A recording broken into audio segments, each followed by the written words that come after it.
Alright, so in this video, I'm going to describe how I ran a half marathon with no experience and how you can too. So quickly, I'm going to first start with the background of how this came about, why I decided to pursue the half marathon, and then I'll dive into specific strategies I used from the very beginning during the race to get me to the finish line. So I was a member of the Arte Syndicate, a very high level entrepreneurship and business group. At this event, I was able to hear Jesse Itzler speak. It was the best speech I've ever heard, and through various reasons, I highly recommend you look him up, look up some of his speeches. You'll understand what I'm talking about. But through some of the words he spoke, really inspired me to take action immediately, try something way outside of my comfort zone. Nothing I'd ever accomplished, something I thought I definitely could not accomplish. We all have these things, multiple things in many areas of life, and I decided to just do it. That's all. Not think about it, not make excuses, not plan it, just do it. So the next day, after I heard this speech, I was flying home. I was sitting at the airport. I saw one of my friends had posted on Instagram that they signed up for a 5K, 3.1 miles, I believe. So I thought, great, this is the first thing I can take action. I haven't been a runner. Let me just sign up and do it. Well, come to find out, it was actually a half marathon. It was a race that has a 5K in it as well as the half marathon. My friends were actually doing the half marathon. So I said, great, let's do it. I'm going to commit to the half marathon. Now I was in way over my head and still just focused on let's do it.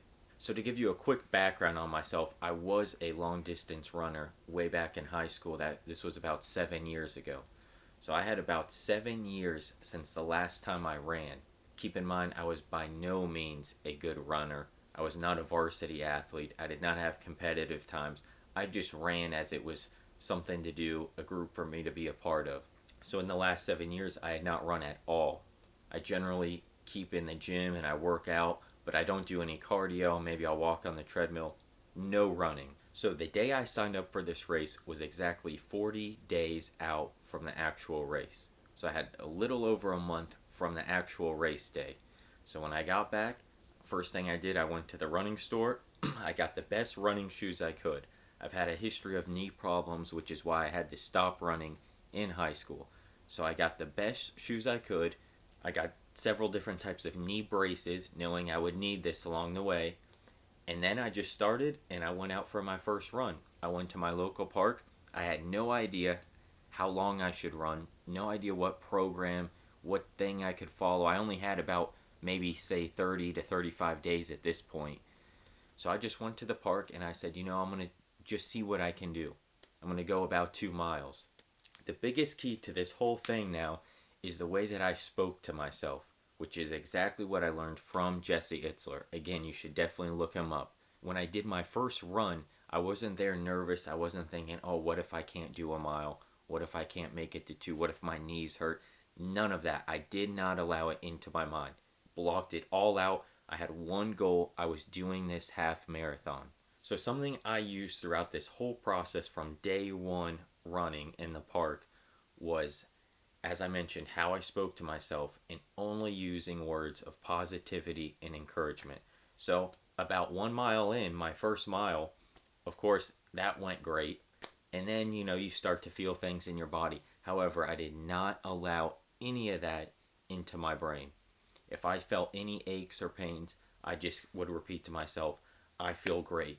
I'm doing great. I did not allow the pain to register with me. I did not focus on it. I know this may sound a little weird. It's definitely easier said than done, but this is the key to how I was able to do this. My mind was solely focused on the task and the goal at hand. So those are the two major parameters of this, right? Is the words I'm using, how I'm speaking to myself, and how I'm thinking about the event, how I'm thinking about what I'm going through, and then having the strong, clear focus on the outcome and the goal. No wavering, unrelenting, does not matter what happens, how I feel, injuries, pain, that's it. And the last major step of this is focusing in the moment on small steps, what you can do right now. The famous old saying you hear is just focus one step at a time moving forward. Very true. So in my first few practices, all I was thinking about is getting through those practices. Okay, could I get to 2 miles? That's all I'm thinking about. Get to 2 miles. I'm still not thinking about the 13.1 or the 13 and a half, whatever the half marathon is. I'm not building that up in my mind thinking, oh man, this 2 miles is kicking me. How am I ever going to do 13? Not at all. I'm only focusing at the task on hand. So I was only able to do about maybe 5 or 6 runs before the actual event because you can't run every day. I knew that at that point I would risk tearing up my body worse than if I just waited to the race day. So by my very last training day, this was about 5 days, maybe 5 to 7 days before the race day, I did 6 miles. And that was the most I ever got up to. I think any previous training session, I got up to about 4. And this day I did 6. Still less than half of what the race would be. And I was really hurt from that. My mindset was great. I did the 6 straight through. No walking, no breaks. That's part of, goes back to my mentality of you don't go based on how you feel. You make yourself feel how you want to feel. And you have the desired outcome printed right at the front of your mind, and that's it. So after the 6 miles, I said that's it. If I train anymore, my body, my knees, the pains were starting to come back. I knew it would affect me worse. So I just saved it all for the race day. So like I said, it's definitely smart. Whatever task, whatever goal you're working on, do some good background research. For example, like I mentioned, I went and got a good pair of shoes. I researched different types of running shoes. Although this could be small in the grand scheme, things like this, you need to be prepared for whatever you're working on. You can't totally wing it. Of course, I went in blind and totally winged it in a certain way. I just signed up and did it. But you got to be smart to a point. So I got the best shoes I could get. Then I had no idea that there's all these running gels now, and that's a big part of any endurance sports. I don't remember those from back in the day when I was running in high school. So I grabbed, I think, 2 or 3 of the running gel packets. I made sure I had those for the race day. I made sure I ate a good carb heavy meal the night before. All the basics, any quick YouTube research, you could find anything you need related to any topic. So when it came time to the actual race, my mind was already at the finish line. I knew I'm completing this half marathon. So it was really no big worry to me. Of course, a little nervous. It was a huge task to take on. But I knew I'm getting through it. There's no compromise. There was no, what if I can't? What if I get to 9 or 10 and I'm gassed out and I can't keep going? Did not enter my mind. I didn't allow it. I wouldn't even recognize it. An important aspect of this is related to any goal or large daunting task you're working on. When you mention it to friends or family, oftentimes out of just their own goodwill, they'll give you feedback of concern. For example, the messages I heard is, you can't do that. You're going to hurt yourself. You're going to hurt, you can't just jump in and do a half marathon. You have to block it all out when your mind's set. That's it. Like I've said several times, nothing else matters. Nothing else can enter your brain. So the actual half marathon itself went really good. In fact, I ended up finishing much better than I would have thought. I had no idea if I would have to end up walking the last few miles. I had no idea what condition I'd be in. And I ended up doing it in 2 hours and 22 minutes, which I had no time reference for what it would take me. But this was much better than I thought. And I was able to do it without stopping to walk, which was a huge accomplishment to me. I only stopped twice to walk, which is when I went to a refreshment station. They had little cups of Gatorade and water, and I think 2 different times I stopped to swig those and keep going. But I never stopped to walk based on my feeling. Some interesting observations I made in this race, coming in as a total amateur, it can be intimidating as you're warming up at the starting line. People are stretching and doing all these things. They look like real professional runners. I have no idea what I'm doing.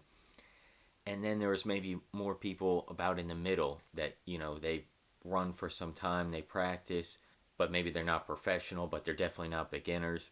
So what I noticed is the first mile or two, I was very last. I was in, not the very last, but the last 5 people out of, let's call it 100. I was in the very back.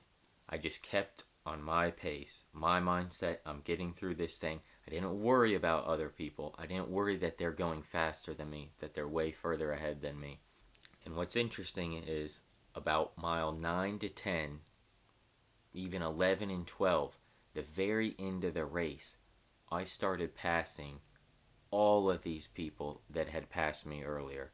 Now, of course, the elite athletes and all, they were well gone and done and probably already eating lunch by this time.